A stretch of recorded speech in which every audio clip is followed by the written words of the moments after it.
n'inwe nnukwute ogige ebe a ga na-ekpori ndụ mana enwe ezumike bụ nke a ga-enwetazi n'oge na-eteghị aka ma bụrụkwazi iji wee mee ka anya bụ nrọ bụ nke a na-arọpụta ihe site na amụma ọlụ Solution Fund City bụ nke a na-alụ n'Awka. Onye nta akụkọ anyị bụ Ngozi Obilebiri bụ onye kenyochara etu esi wee na-alụ ọlụ n'ebe ahụ ka o wetara gị akụkọ ndị nke ọ chịkọtara.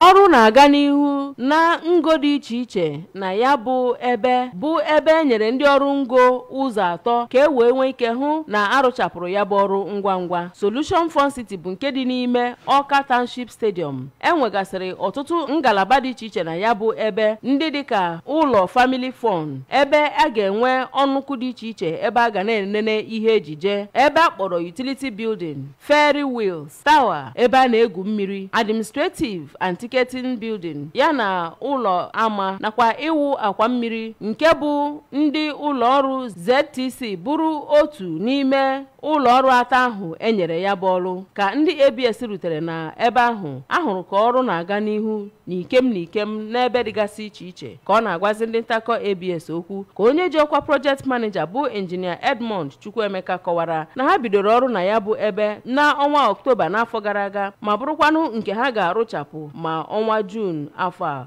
ruo. Engineer Chukwuemeka kọwakwara na Gọvanọ Soludo bụ nnọọ onye inye Anambra ezigbo ihe eji enyere ndụ aka na anụ ọkụ n'obi. Kọwapụtakwa na ya bụ Fund City bụ nnọọ nke gọvanọ kwu dịka nwa, nke kpatara o ji bụrụ ya nwaji aka ya bịa na-eme nleta otu ọrụ si aga na ya bụ ebe dịka ọ na-ekwezi nkwa na ha ga-arụ ọrụ bụ ọkpọkọpị. Injinia Chukwuemeka dụrụ ndị Anambra ka ha wetuo obi ma na-ele atụmatụ niile gọvanọ Chukwuma Soludo nwere nke ọ na-ewepụta maka ọdịmma Anambra, ma kọwapụtakwa na ka afọ anọ nke izizi n'ọchịchị ya ga-agacha na ndị Anambra ga na-enye akụkọ ọgbụgba ama gbasara ihe Solution gọọmenti rụrụ na Anambra. Site n'Awka, abụ m Ngozi Obileri.